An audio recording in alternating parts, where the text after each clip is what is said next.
I was standing at the kitchen counter, halfway through cleaning up dinner, when Kayla dropped it like it was nothing.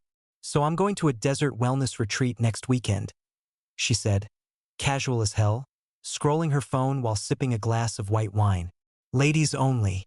Trina, Marcy, and Darren." I froze mid-wipe. "Darren?" She glanced up. "Yeah, he's gay. Basically one of the girls." That's when I knew something was off. Kayla always talked fast when she was lying. Her words sped up like she was trying to outrun the truth. And this time they were practically tripping over each other. I raised an eyebrow. "I thought Darren was your college boyfriend." She let out a laugh, sharp, defensive. "Jesus, you're not really doing this right now, are you? You're seriously threatened by Darren? That's pathetic. He's like super gay. He wears tighter jeans than I do." I didn't answer. I just stared at her, waiting. She slammed her phone down on the counter. "You know what? This is exactly why I didn't want to tell you. Every time I try to do something for myself, you get all insecure and controlling. It's a retreat. Mud baths. Crystal healing. I'll come back smelling like sage and disappointment." I nodded slowly, gripping the edge of the counter so I wouldn't say what I wanted to say. "Have fun." That shut her up for a second. She blinked, confused. "Wait. That's it. Yeah, you said it's just the girls. I trust you." I forced a smile. "Enjoy the sage." She tilted her head, like she was trying to figure out if I was being sarcastic or not. "You're not gonna sulk or pick a fight about this?" "Nope." I kissed her on the cheek and walked past her to toss the sponge in the sink. "It's fine. Quick note before we go further. Before we start, how's your day going and where are you joining from?" That night, though, I couldn't sleep. My gut was screaming at me, twisting in ways I couldn't ignore. I kept hearing her voice in my head. Basically, one of the girls. Bullshit. I pulled out my phone and scrolled through Kayla's Instagram. All basic wellness quotes and yoga poses. Nothing out of place. But it felt curated, staged, like she wanted me to see it. Then I remembered something. Trina's got that annoying husky that always needs meds when she's away. And I hadn't heard a word about pet sitting. I stared at the dark ceiling for a minute, then grabbed my phone and got up. If anyone was going to tell me the truth, it was going to be Trina. I walked out to the porch, closed the door behind me, and hit call. The phone rang twice before Trina picked up, her voice bright like she always answered with a smile. "Hey, what's up?" I leaned against the porch railing, pretending like I hadn't been pacing. "Hey, totally random, but I was wondering, do you need anyone to check in on your dog this weekend?" She paused. "This weekend?" "Yeah, just figured. Since you're going to that retreat with Kayla and Marcy, someone's got to feed the beast, right?" There was a longer pause this time. Then she let out a short laugh, confused. "Retreat? What retreat?" I kept my voice steady. "The desert wellness thing. Kayla said it was you, Marcy, and Darren. All girls. Mud baths. Sage. Champagne or whatever." Trina went silent. I could hear her breathing through the line. "Okay, that's weird," she said slowly. "I haven't seen Kayla in like 3 weeks. I've been slammed with work. And I'm not going anywhere this weekend. I'm at Costco right now." That's when it all clicked. She sounded rattled now. "Wait, she told you I was with her? Like, on a trip?" Before I could say anything else, she cursed under her breath and hung up. 3 minutes later, Kayla's name lit up my screen. Text message. "Kayla, what the hell is wrong with you? Why are you calling people and embarrassing me like some jealous psycho?" I stared at the message, thumb hovering. Then I typed, "Me. Weird how Trina's at Costco when she's supposed to be soaking in a mud bath with you." No reply, just silence. About 5 minutes later, my phone rang again. Trina. This time she was heated. "What the hell, man?" she snapped before I could even say hello. "What is Kayla doing? Why is she dragging my name into whatever mess this is?" "You tell me," I said. "She said you were going to some retreat with her. Said Darren was there too." There was a long exhale on her end. "Okay, I don't know what game she's playing, but I'm not in it. I haven't even texted her lately." I barely knew she and Darren still talked. And she definitely didn't invite me anywhere. My jaw clenched. So she just flat out made it all up. Looks like it. Trina sighed. I hate to say it, but you should probably start asking some real questions. Because it sounds like she's lying straight to your face. And using me to do it?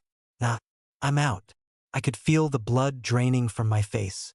I'm sorry, I muttered. I didn't mean to drag you into. She cut me off.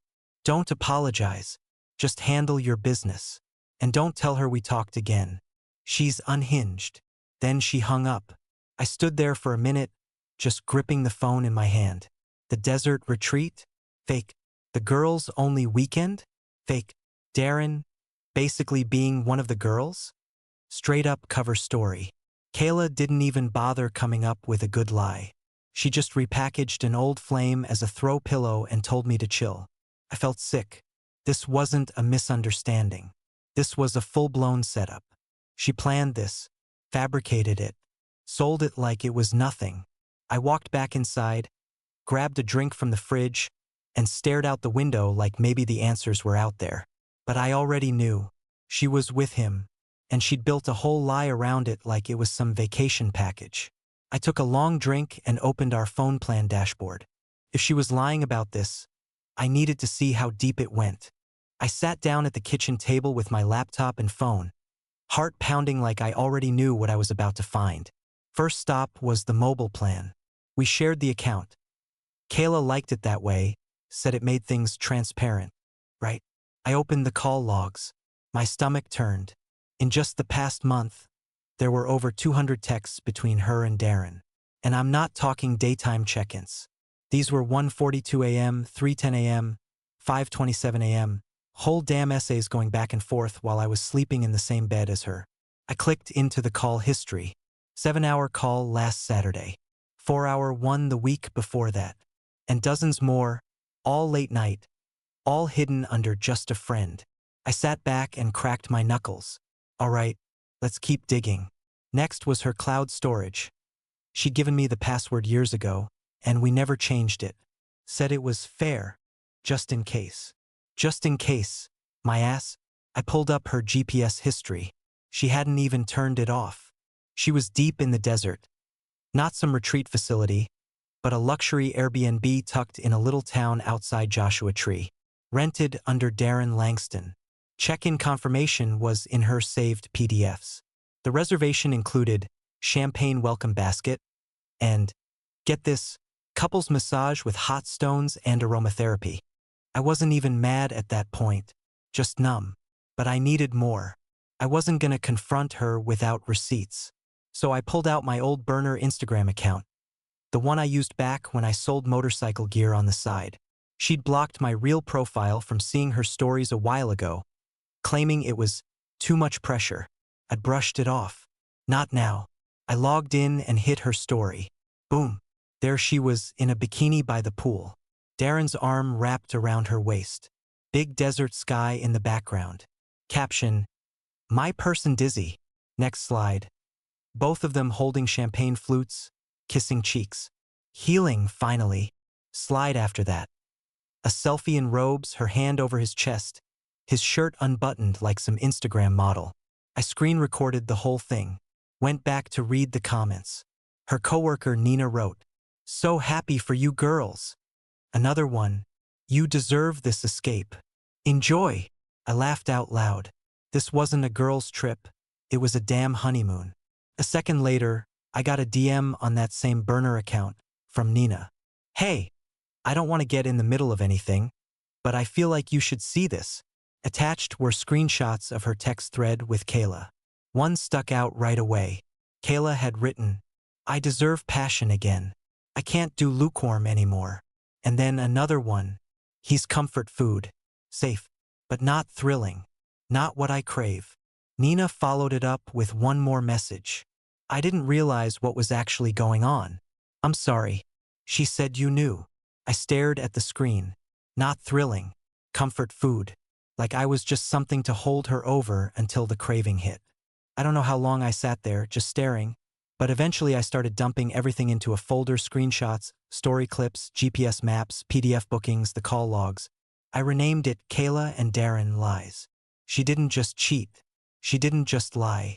She built a fake vacation, dragged her cousin into it, and blocked me from seeing the truth while she played house with her old college flame. I was never her first choice. I was the backup plan she kept around in case the real thing didn't work out. And I wasn't about to play that part anymore. By the time I shut the laptop, I wasn't angry anymore. Just focused, cold, like a switch flipped.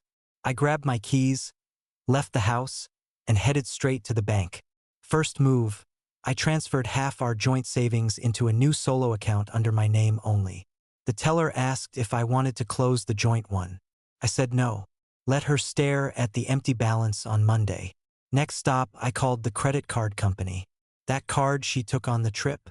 The one she used for gas, groceries, and spa visits? It was in my name. She was just a user. I canceled it on the spot. They said it could take a few minutes to update on the network. That was fine. I wanted it to hit mid-swipe. Back home, I pulled up the car insurance account. Her car, the little white SUV she never stopped bragging about, was registered to me.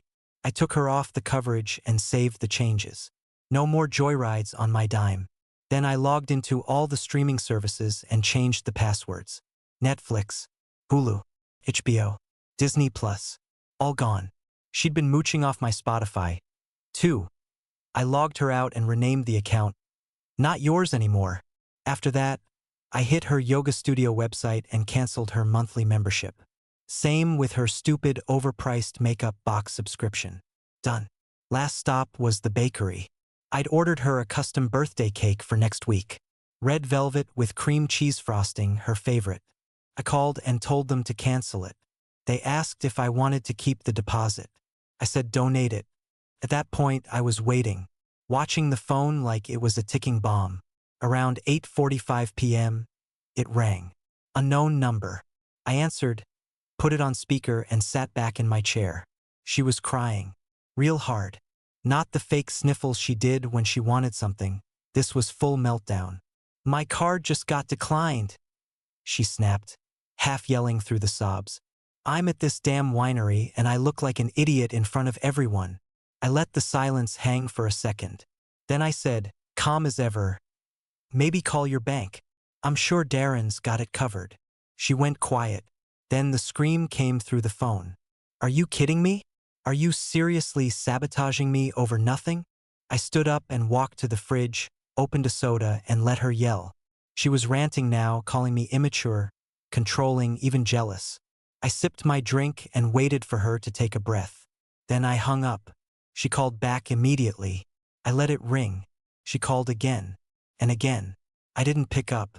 By midnight, she'd called 12 times, left 6 voicemails, and texted some long-ass paragraph about betrayal and how I'd overreacted. Overreacted?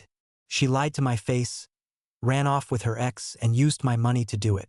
I turned my phone on Do Not Disturb, laid back on the couch, and stared at the ceiling. Let her panic. She wanted a weekend to find herself? Good. She could do it without my wallet, without my name, and without my patience. The next evening, right as the sun dipped behind the trees, I heard a car pull into the driveway. I was in the living room, taping up the last of the boxes. Her clothes, her shoes, the dumb little signs she hung in the bathroom that said crap like live, laugh, love. I didn't even look up when the door opened. Hey, she called out like nothing happened. Her voice had that fake brightness, like she was just coming home from brunch. And right behind her, of course, was Darren. I turned my head just enough to see them both standing there. She had her sunglasses pushed up on her head, like she was still in vacation mode. He looked like he didn't want to be there. Kayla gave me a tight smile. So, I figured we should talk. I dropped the roll of tape in the box and stood up.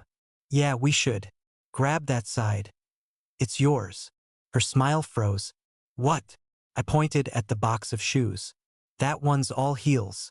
Closet stuff's in the next one. Your bathroom drawer's in the bag. She blinked. Wait, you're serious right now? Darren stepped forward, hands up like he was walking into a hostage situation. Hey man, look, this is awkward. But nothing happened, okay? We were just reconnecting. Old friends, you know? I stared at him for a second, then pulled out my phone, opened the folder, held it up. Your old friend booked a romantic Airbnb with her, I said. With champagne, couples massage, all under your name. Want the GPS logs? Or the videos? She posted half of it herself, just not where I could see. Kayla crossed her arms. You spied on me? I laughed once, bitter. No, Kayla. I logged into the same accounts you insisted we share. For trust, transparency. Remember all that. She didn't answer. I kept going. You blocked me from your stories, lied to my face, dragged Trina into it, told your coworkers you were going on a girls' trip while you were playing honeymoon with this guy. She started pacing, hands in her hair. I was confused, okay? Darren is part of my past that I never dealt with. I needed space to figure it out. Darren spun toward her. Wait, what? Kayla froze. You told me you were leaving him, Darren said, pointing at me. You said it was already over, that this weekend was us finally being real. I raised an eyebrow. Ha, that's news to me. Kayla turned red. Darren, not now, he snapped. You lied to me too? What the hell, Kayla? I didn't lie. Yes, you did. He stepped back like she'd slapped him. You told me this was done, that he was cold and boring and didn't care anymore. I crossed my arms. Comfort food, right? Her eyes snapped to mine. Yeah, I said. Nina sent me the texts. I deserve passion again. Was that before or after the champagne toast? She dropped onto the couch, hands in her face, mumbling something I couldn't even hear. Darren shook his head. You're nuts, he muttered. He deserves way better. Then he walked out. Didn't say goodbye, didn't even close the door behind him. Kayla sat there for a few seconds like maybe she could pretend this was all just stress, like she hadn't wrecked her own life with both hands. I didn't plan for it to go like this, she whispered. You did enough planning, I said. I pointed to the boxes.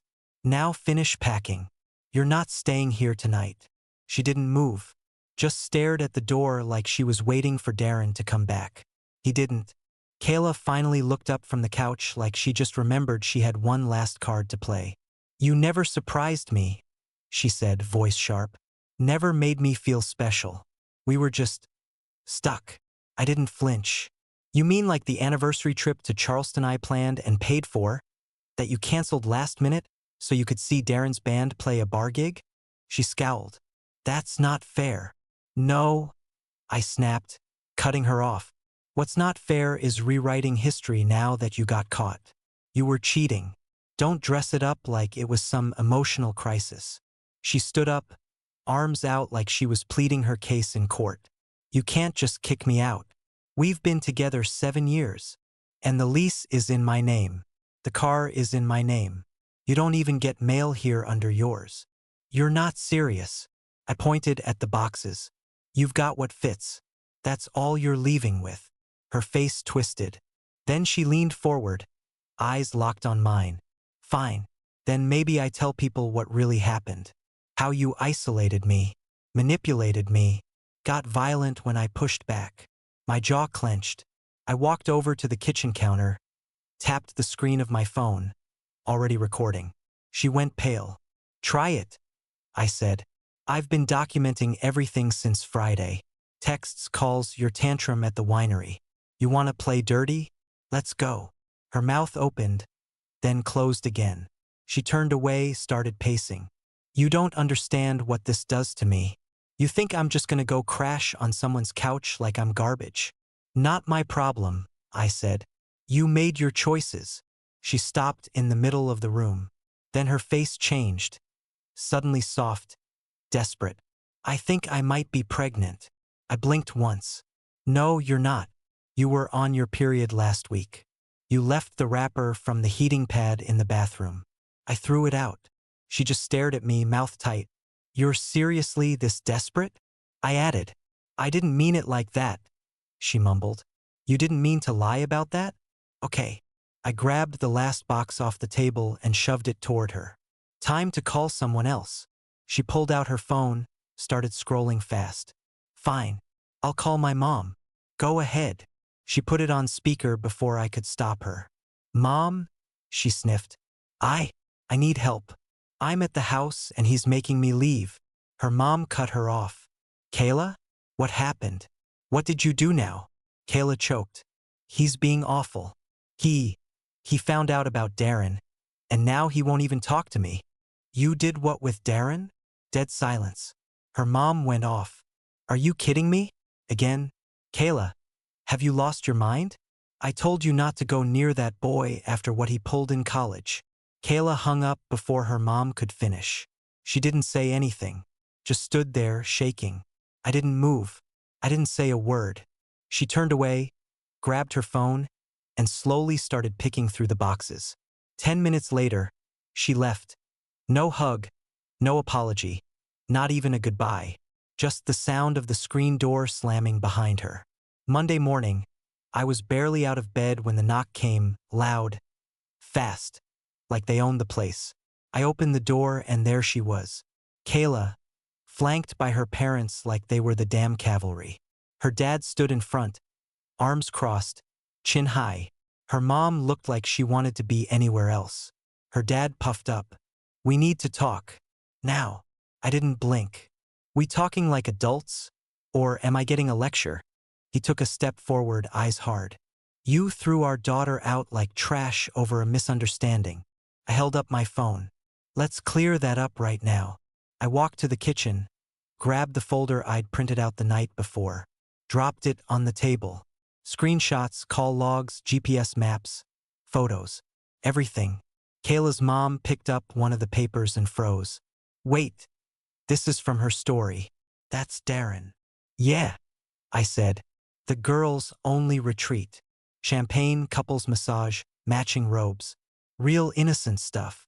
Her dad reached for the next page. Texts about passion, me being comfort food, and money transfers from my account for the Airbnb. He didn't say a word, just stared. Kayla tried to break the silence. This is a violation of my privacy. He went through my phone. Nope. I cut in. You shared your cloud login. You shared the phone plan. We agreed on that years ago, remember? For trust. I didn't hack a thing. Her mom shook her head. Kayla, is this true? Kayla crossed her arms and looked away like she was 12 again and caught lying about sneaking out. Her dad finally exhaled. Get your stuff. What? Kayla's voice cracked. You lied to us. To him. And you dragged us out here like we were gonna straighten him out. She didn't argue. She knew it was over. They helped her load the last 2 boxes into their car while I stood in the doorway. Her mom gave me one look before they left. A small nod. Not pity. Just apology. Tuesday morning, I got into work around 8:15. 15 minutes later, one of the receptionists buzzed my desk. There's a woman in the lobby yelling your name? I walked out and there she was. Kayla, in leggings and a wrinkled hoodie, standing by the elevators with her arms flying like she was rehearsing a courtroom scene. You cut me off. You think you're just done with me? After 7 years. Heads turned. Office doors opened. People stared. Kayla, leave. I needed time, she shouted. You didn't even let me explain. Security came up behind her and asked her to step outside.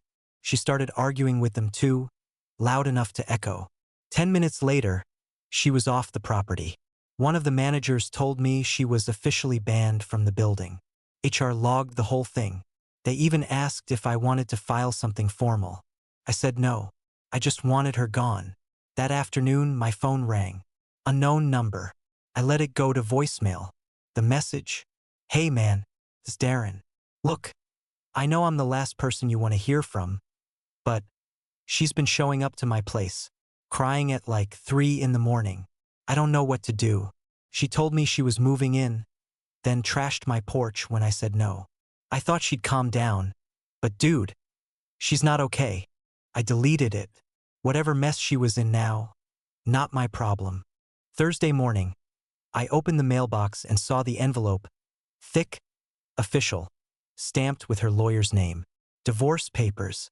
She was demanding half the savings, part of my pension, and alimony. Said she suffered emotional damage due to financial isolation and psychological control. I laughed out loud. Then I texted my lawyer and told him we were going scorched earth. By that afternoon, we were sitting across from each other in a gray, windowless mediation room. I wore a polo and jeans. She showed up dressed like a damn widow. Black dress, black flats, hair in a tight bun like she was attending her own funeral. Darren was in the waiting room. I saw him through the glass, slumped in a chair, looking like he regretted every second of the last 2 weeks. Her lawyer was young, clean-cut, confident until he opened his mouth. Kayla was isolated, he began. She was manipulated financially, deprived of access to resources, and made to feel powerless in her own home. I didn't even flinch. My lawyer just nodded, reached into his folder, and started laying down paper like it was poker night. Item 1, the shared bank statements. Every charge.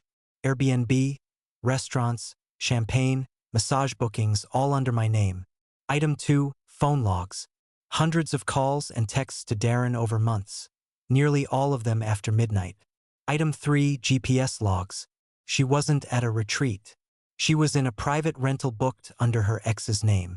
Coordinates matched.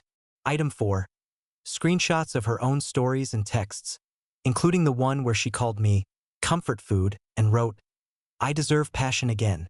The room went dead silent. Her lawyer cleared his throat. "We're going to need a short break." They left. I sat there, hands folded, like I had all the time in the world. 15 minutes later, they came back in. Different energy. No more confidence. No more accusations. "Kayla is prepared to walk with her personal belongings only," her lawyer said, eyes low. "She won't seek alimony or financial compensation." My lawyer looked at me. I nodded once. When we stepped out into the lobby, she was holding a duffel bag and, no joke, that same cheap-ass Target blender she once swore was a family heirloom. She looked smaller somehow. Outside, by the parking lot, she stopped me. "Doesn't 7 years mean anything to you?" she asked, eyes glossy. "All the memories, the holidays, everything we built?"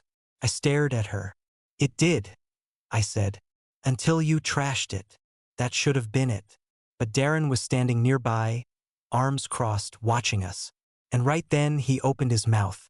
"You told me you didn't love him." She spun around. "That's not what I said. You said you were done with him." "I said I was confused, Darren." He scoffed. "You used me, just like you used him." She stormed toward him, pointing. "Don't twist this." They kept going, full volume now, arguing their way across the parking lot like two idiots in a bad soap opera. I didn't stick around to listen. I got in my truck, closed the door, and drove away. I wasn't part of their mess anymore. Couple days after mediation, I got a text from Kayla's sister, Lauren. "Just a heads up. She's blowing up everyone's phone. Parents, friends, co-workers. No one's buying it anymore." Apparently, Kayla had started going full scorched earth, trying to crash at old friends' houses, guilt-tripping co-workers, even asking her ex-stepdad for money. Every bridge she still had left, burned. Then Lauren added, "She showed up at Darren's place again last night. 3rd time this week. He told her to get help." I didn't reply. There was nothing to say. That night, someone sent me a screenshot from her Instagram story. Crying selfie, mascara smeared. Caption said, "Sometimes you lose everything to find yourself broken heart." It was gone within the hour. Someone had commented, "Guess Darren wasn't the answer either." Huh? A couple days later, my phone rang while I was fixing the water heater in the garage. It was her mom. I almost didn't pick up, but curiosity got the better of me. "Hey," she said quietly. "I just wanted to say I'm sorry." I didn't answer right away. "She's spiraling," she added. "But I'm not calling to defend her. I just thought you should know. She's done this before. In high school, same pattern. Whenever she felt trapped or bored, she'd blow everything up and play victim." I let that settle. It explained a lot, and none of it surprised me. She was setting it up months ago, she continued, telling people you didn't make her feel seen, that you were cold. She wanted the sympathy in case things blew up. I thanked her for being honest. She apologized again. Then we hung up. The next afternoon, I grabbed coffee with Kim, an old friend from trade school. We hadn't talked much since I got married. No romance, no drama. Just two people catching up. We sat outside the cafe, watching cars crawl past. At one point, Kim looked at me and said, "You've always tried to see the best in people. Just make sure they've earned it next time." That stuck with me. I didn't feel angry, or broken, or even shocked anymore. I was just done. Done fixing what someone else was determined to break. Done being the safe option when someone got bored of chaos. Done giving someone my everything just to be their fallback. I'm not bitter. I'm not spiteful. I'm just never being someone's reliable plan B again. If you were in my shoes, would you have exposed her or just walked away quietly? Drop your thoughts in the comments. I read every one. And if you felt this story, hit that like button and subscribe for more.